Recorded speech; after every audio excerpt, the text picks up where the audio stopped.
জয় শ্রীরাম, জয় বজরংবলী।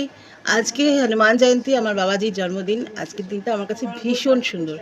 তো বন্ধুরা, আজকে সকালবেলা চলে আসলাম। এখন খুব তাড়াহুড়ো, আসলে মিমি তো পরীক্ষা আছে, পরীক্ষা দিতে বেরোবে। আমারও তাড়াহুড়ো আছে। তো বেলায় আমি তোমাদের সাথে এসে ভালো করে কথা বলবো। শুধু এটুকু বলি, আজকে তো বাবাজির বাড়ি যাবই, অবশ্যই বাবাজির সাথে দেখা করতে যাব। আর সেই সাথে আজকে আমি, তোমরা দেখেই নিয়েছো অলরেডি আমার পোস্টটা, আমি আজকে হনুমান চালিসা পাঠ করব তোমাদের সাথে নিয়ে। তোমরা সাথে থেকো। পরে আসছি, পরে এসে তোমাদের সাথে আমি একসাথে হনুমান চালিসা পাঠ করবো, ঠিক আছে? তো এখন তাড়াহুড়ো, অরূপও ফিরে গেছে আজকে সকালে, অরূপের ঠাকুরের নাম নিচ্ছে ওখানে বসে। পরে অরূপের সাথে দেখা হবে তোমাদের। আর মনে থাকে যেন আজকে কিন্তু হনুমান চালিসা পাঠ করব।